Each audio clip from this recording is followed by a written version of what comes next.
नमस्कार दोस्तों, स्वागत है आप सभी का टारगेट विथ अतुल में। तो चलिए शुरू करते हैं हम अपना आज का एक इम्पॉर्टेंट टॉपिक, जो कि भारत के संविधान की जो प्रस्तावना है उससे लिया गया है। ठीक है, तो चलिए शुरू करते हैं हम अपना आज का क्लास। पहले हम इन पूरे प्रस्तावना को पढ़ेंगे, फिर यहाँ पे जितनी भी मैंने अंडरलाइन सारी चीज़ें की हैं इनसे रिलेटेड कुछ क्वेश्चंस आपको बताएंगे। फिर उसके बाद आप देखोगे कि हमने इससे रिलेटेड कुछ वन लाइनर्स टाइप के क्वेश्चंस तैयार किए हैं जो कि फ्रिक्वेंटली एग्ज़ाम में पूछे जाते रहे हैं। ठीक है, तो चलिए शुरू करते हैं। भारत का संविधान, हम भारत के लोग भारत को एक संपूर्ण प्रभुत्व संपन्न, समाजवादी, पंथ निरपेक्ष, लोकतंत्रात्मक गणराज्य। अब बात आई कि इसको पढ़ने से क्या मतलब है, इसको पढ़ने से क्या फ़ायदा। तो प्रॉफिट या मतलब इस टॉपिक को पढ़ने से ये है कि यहाँ से हमसे ये पूछा जाता है कि निम्नलिखित शब्दों को संविधान की उद्देशिका या प्रस्तावना के आधार पर सही क्रम में व्यवस्थित करें। तो हम उनको सही क्रम में व्यवस्थित करने के लिए हमें पता होना चाहिए कि सबसे पहले संपूर्ण प्रभुत्व संपन्न, समाजवादी, पंथ निरपेक्ष एवं लोकतांत्रिक गणराज्य की बात की गई है। तो इस क्रम को हमें पता रखना है, ये क्रम किस अनुसार व्यवस्थित है उसे हमें याद रखना है। अब आते हैं न्याय। तो न्याय की किन किन न्याय की बात की गई है हमारी जो उद्देशिका में है, तो वो है सामाजिक न्याय, आर्थिक न्याय एवं राजनैतिक न्याय की बात की गई है। अब बात करें अगर स्वतंत्रता की, तो विचार की स्वतंत्रता, अभिव्यक्ति की स्वतंत्रता, विश्वास, धर्म तथा उपासना की स्वतंत्रता, इतने तरह के स्वतंत्रता की बात हमारे इस संविधान के उद्देशिका में की गई है। समता, किस तरीके की समता हो, तो प्रतिष्ठा एवं अवसर, इन दोनों तरीके की समता समानता की बात हमारे इन संविधान में की गई है। उन सब में व्यक्ति की गरिमा एवं राष्ट्र की एकता और अखंडता सुनिश्चित करने वाली बंधुता बढ़ाने के लिए दृढ़ संकल्प होकर अपनी इस संविधान सभा में आज तारीख 26 नवंबर 1949, तो ये डेट भी आपको पता है, हमें याद रखना है कि 26 नवंबर 1949 को। ठीक है, आइए इसको देखते हैं क्या बातें की गई हैं। कि दृढ़ संकल्प होकर अपनी इस संविधान सभा में आज तारीख 26 नवंबर 1949 को, ठीक है, इसको एतत् द्वारा इस संविधान को अंगीकृत, अधिनियमित और आत्मर्पित करते हैं। तो ये यहाँ से इसके कुछ इम्पॉर्टेंट क्वेश्चंस हो गए। इन क्रम की बात की जाती है, संपूर्ण प्रभुत्व संपन्न, समाजवादी, पंथ निरपेक्ष, लोकतंत्रात्मक गणराज्य। याद कर लेना है, ये हमें इस वीडियो के साथ ही साथ इसको याद भी कर लेना है। न्याय की बात करें तो सामाजिक, आर्थिक एवं राजनीतिक न्याय की बात की गई है। स्वतंत्रता की बात करें तो विचार, अभिव्यक्ति, विश्वास, धर्म और उपासना की स्वतंत्रता की बात की गई है एवं इसे 26 नवंबर 1949 को अंगीकृत, अधिनियमित और आत्मर्पित किया गया है। अब देखते हैं इससे संबंधित कुछ महत्वपूर्ण प्रश्न जो कि परीक्षाओं में बार बार पूछे गए हैं। सर्वप्रथम अमेरिकी संविधान में प्रस्तावना की बात की गई है। तो सर्वप्रथम अगर बात की जाए तो ये अमेरिका संविधान में संविधान का परिचय पत्र, इसको किसने कहा है? NK पाल्की वाला ने। पंडित नेहरू द्वारा बनाए गए उद्देश्य प्रस्ताव पर आधारित है। पूछा जाता है कि संविधान की प्रस्तावना या उद्देशिका किस पे आधारित है, तो पंडित नेहरू द्वारा बनाए गए उद्देश्य प्रस्ताव पर। किस पे आधारित है? उद्देश्य प्रस्ताव पर ये आधारित है।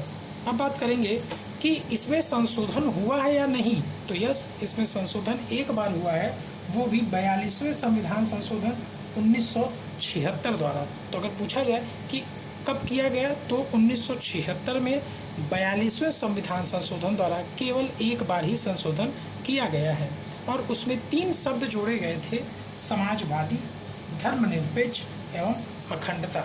इन 3 शब्दों को उसमें जोड़ा गया था। अब बात करें प्रस्तावना के 4 मूल तत्व क्या क्या हैं। पहला तत्व हमारा है संविधान भारत के लोगों से शक्ति अधिग्रहित करता है। इसको शक्ति कहाँ से मिलती है, तो भारत के लोगों से। संप्रभु, समाजवादी, धर्मनिरपेक्ष, लोकतांत्रिक एवं गणतांत्रिक, इन सभी की बात इसमें की गई है। न्याय, स्वतंत्रता, समता व बंधुत्व संविधान के उद्देश्य हैं। इसका उद्देश्य क्या है कि सबको न्याय हो मिले, सबकी स्वतंत्रता हो, समानता हो और बंधुत्व का जो एक भाईचारे की भावना हो वो बनी रहे।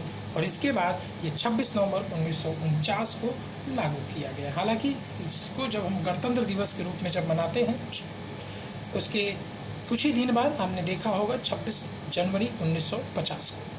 अब बात करें संप्रभु। संप्रभु का अर्थ होता है भारत किसी देश पर निर्भर नहीं है। संप्रभु की हम बात करें तो भारत किसी देश पर निर्भर नहीं है, वो खुद, जैसे होता है ना कि अब अहम ब्रह्मास्मि, जैसे अब हम ही हैं, अपने देश के हर चीज़ों को, हर काम को करने में सक्षम हम खुद हैं।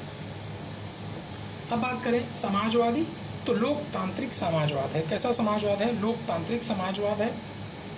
भारतीय समाजवाद जो है वो मार्क्सवाद व गांधीवाद का मिला जुला रूप है, किंतु गांधीवाद की तरफ इसका झुकाव वो हमें ज़्यादा दिखाई देता है। धर्मनिरपेक्ष, सभी धर्म समान होते हैं। इसके बारे में अनुच्छेद 25 से अनुच्छेद 28, अनुच्छेद 25 से अनुच्छेद 28 में इसकी बात की गई है। और ये भाग कौन सा है? तो भाग 3 है और उसका नाम है मूल अधिकार या मौलिक अधिकार। ठीक है, और ये अमेरिका से लिया गया है। अब बात करें लोकतांत्रिक, सर्वोच्च शक्ति जो है वो जनता के हाथ में। भारत अप्रत्यक्ष लोकतंत्र, संविधान में प्रतिनिधि संसदीय लोकतंत्र की व्यवस्था है। ये एक एक लाइन दोस्तों, एक एक क्वेश्चन है, तो आपको इसको अच्छे से समझना है। कार्यकारिणी विधायिका के प्रति जवाबदेह, कार्यकारिणी जो होती है वो विधायिका के प्रति जवाबदेह होती है। तो अगर ये क्वेश्चन आए कि कार्यकारिणी किसके प्रति जवाबदेही होती है उसकी, तो वो विधायिका के प्रति। न्याय की बात करें तो सामाजिक, आर्थिक एवं राजनीतिक न्याय की बात की गई है हमारे उद्देशिका में। और इसे लिया कहाँ से गया है? मोस्ट इम्पॉर्टेंट क्वेश्चन, ये रूस की क्रांति 1917 में जो रूस की क्रांति हुई वहाँ से इसको लिया गया है। अगर हम अब बात करें स्वतंत्रता की, तो स्वतंत्रता में अभिव्यक्ति, विश्वास, धर्म, उपासना, इन सारी स्वतंत्रताओं के बारे में बात की गई है। स्वतंत्रता, समता और बंधुत्व, ये जो आदर्श हैं ये कहाँ से लिए गए? तो ये फ्रांस की क्रांति 1789 से 1799, 1789 टू 99 से जो फ्रांस की क्रांति थी वहाँ से इन शब्दों को लिया गया है। राज्यों को संघ से अलग होने का कोई प्रस्ताव नहीं है। ठीक है, स्वतंत्रता तो है लेकिन ये स्वतंत्रता नहीं कि कोई भी राज्य संघ से क्या हो, अलग हो जाए। ठीक है, अब बात करते हैं कि संविधान के एक भाग के रूप में प्रस्तावना। भाग आपको पता है, अगर हम इसमें बाद आगे की कई वीडियो में हम इसमें बात करेंगे कि कितने भाग हैं, उन भागों में किन किन अनुच्छेद के बारे में बात की गई है, तो उन सारे टॉपिक्स को हम आगे देखेंगे। लेकिन अब बात आती है कि इसको तो किसी भाग में रखा नहीं गया, प्रस्तावना या उद्देशिका को किसी भाग में नहीं रखा गया, तो सुप्रीम कोर्ट ने अलग अलग मामले में इसके अलग अलग परिभाषाएं दी हैं। आइए चलिए उसको देखते हैं। सबसे पहले बेरुबाड़ी संघ मामला में 1960 में सुप्रीम कोर्ट ने कहा कि जो प्रस्तावना है वो संविधान का भाग नहीं है। आप याद रखिएगा, ये जो प्र और स मैंने लिखा है, प्र प्रस्तावना को इंगित करता है और स संविधान को। ठीक है, प्रस्तावना संविधान का भाग नहीं है। केशवानंद भारती केस के बारे में बात करें तो 1973 ईस्वी में सुप्रीम कोर्ट ने यह बात कही कि प्रस्तावना संविधान का ही भाग है। नेक्स्ट जो मामला आया, LIC ऑफ इंडिया मामला जो था वो 1995 में, उसमें भी सुप्रीम कोर्ट ने व्यवस्था दी कि प्रस्तावना जो है संविधान का अंतरिम हिस्सा है। ठीक है, उसी का एक हिस्सा माना गया। तो वर्तमान मतानुसार अभी तक प्रस्तावना को संविधान का एक भाग ही माना गया है।